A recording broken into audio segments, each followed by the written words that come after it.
Olá, tudo bem? Vamos falar hoje sobre a colocação pronominal. O que é a colocação pronominal?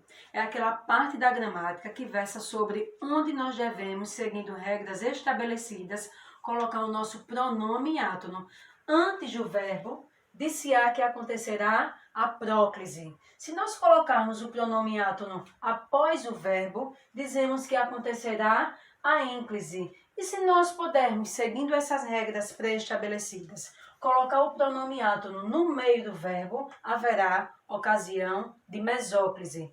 Vamos relembrar quais são as três pessoas do singular e as três pessoas do plural dos pronomes oblíquos do caso reto, que nós chamamos de pronomes tônicos, aqueles que têm força. E depois lembrar quais são os pronomes que não têm força, portanto, são átonos e substituirão esses pronomes tônicos.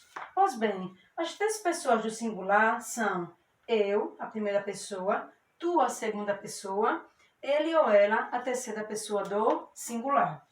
E as três pessoas do plural são nós, a primeira pessoa, lembrando com acento, vós, a segunda pessoa, e eles ou elas, nós aí acrescentamos o S para falar da terceira pessoa do plural.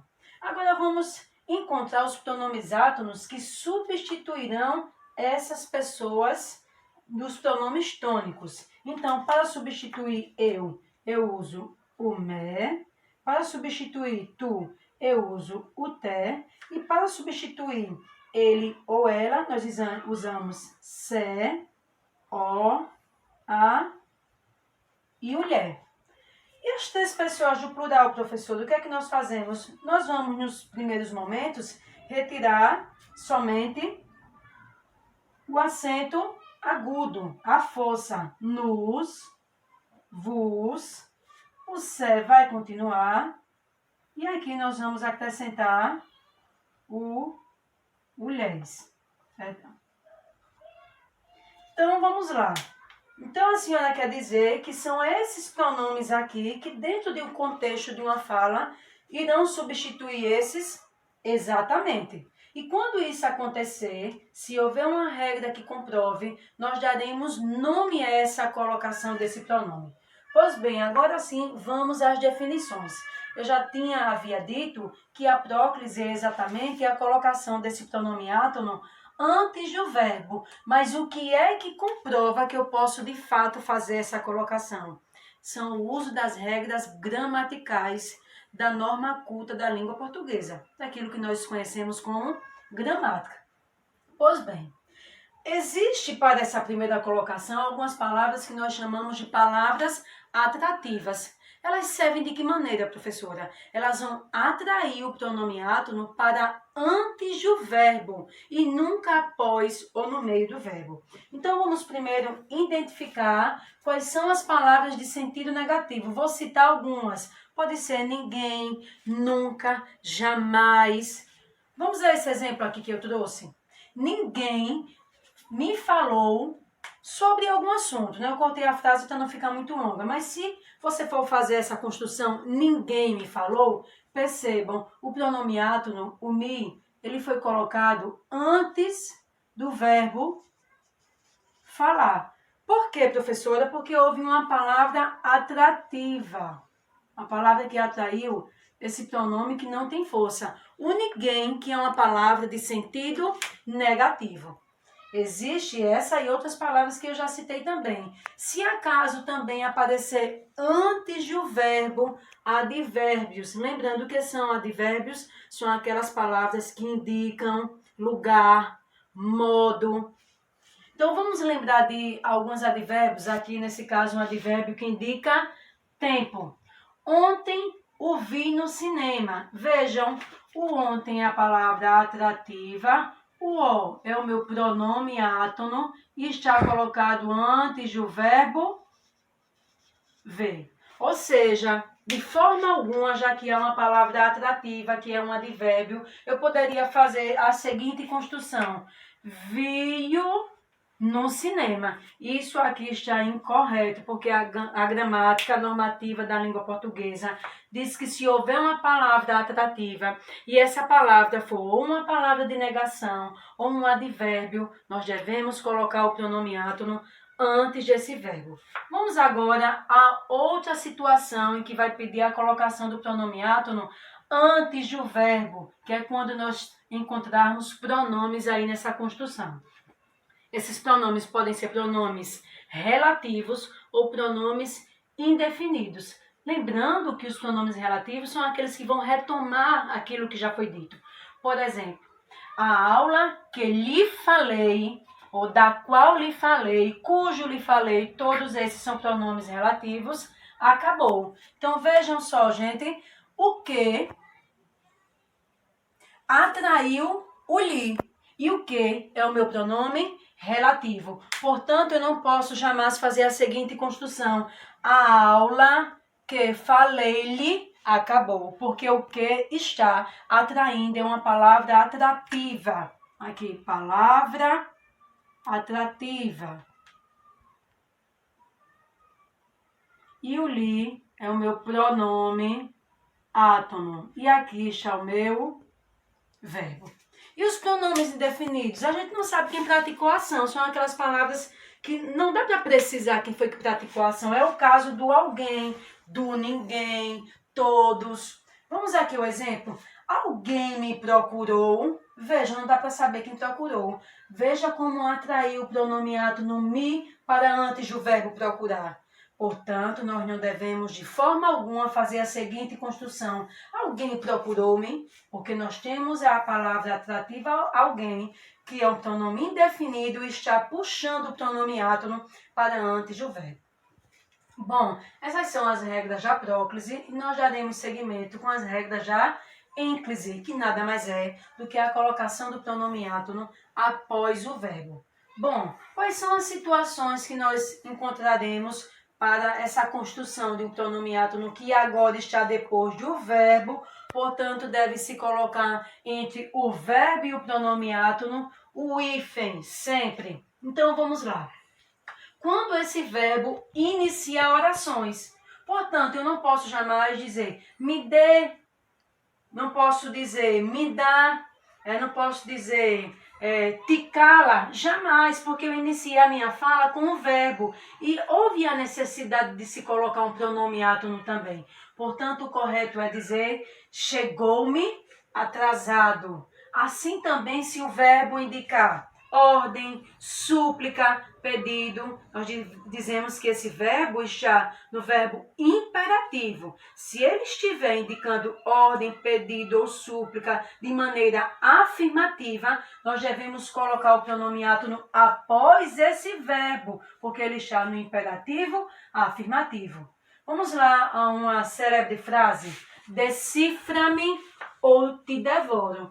Vocês podem perguntar, professora, o que é que aconteceu que a senhora aqui não utilizou também a ênclise? Por que a senhora não leu decifra-me ou devoro-te? Porque não há nenhuma regra aqui de ênclise que justifique após esse verbo a colocação do pronome átono. Há uma regra que diz que este daqui está no imperativo afirmativo.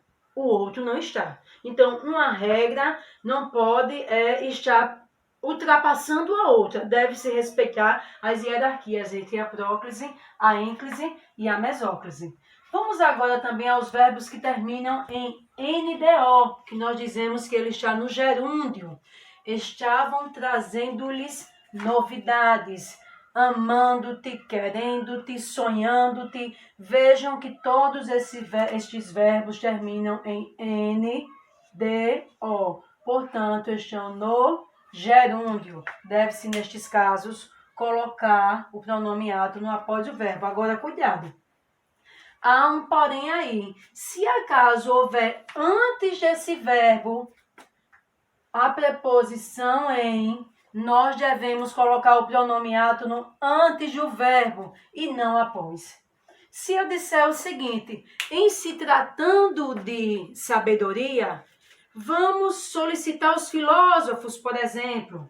Isso aqui é uma questão de Enem. em se tratando de sabedoria, solicitemos os filósofos.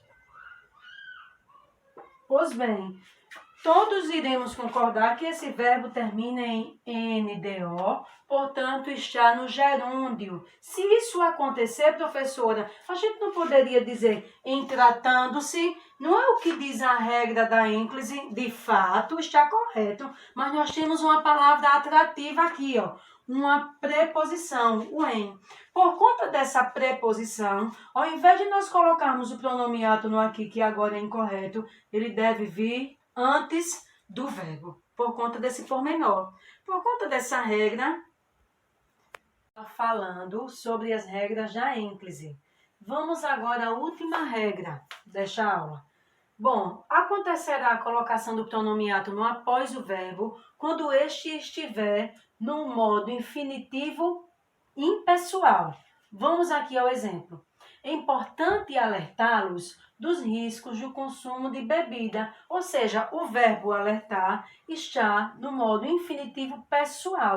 Dessa maneira, o pronome átono deverá ser colocado após este verbo e nunca antes.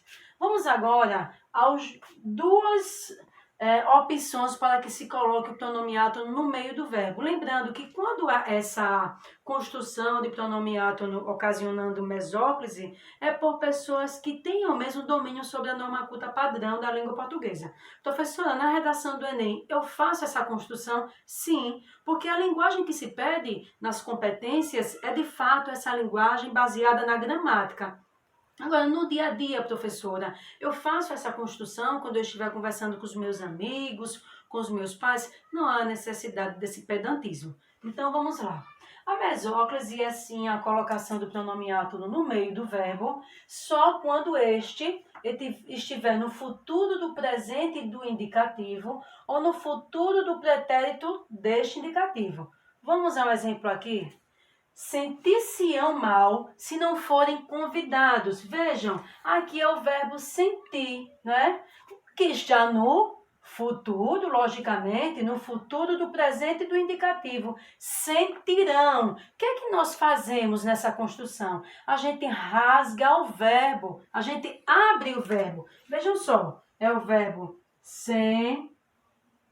sentir no futuro. Não, né? O que é que nós fazemos? Sentir,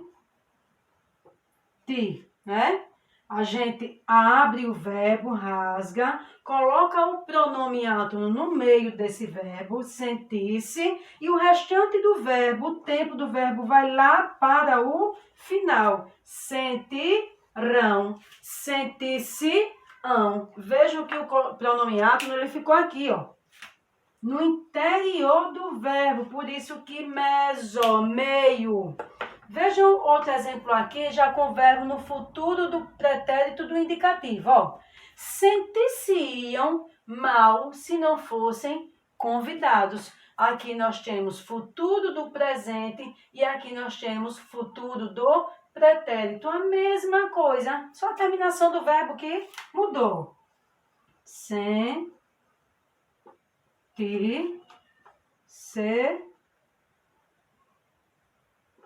Iam, aqui é o verbo sentir, sentiriam, né?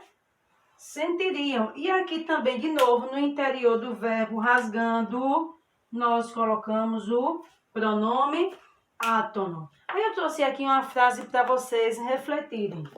A colocação pronominal é essencial para boa comunicação. Então, espero que vocês pratiquem bastante essa colocação. Eu vou disponibilizar um exercício para que vocês possam treinar. Estudem e apliquem todas essas regras de próclise, ênclise e mesóclise na sua produção textual da redação do Enem, no seu texto dissertativo argumentativo. Obrigada.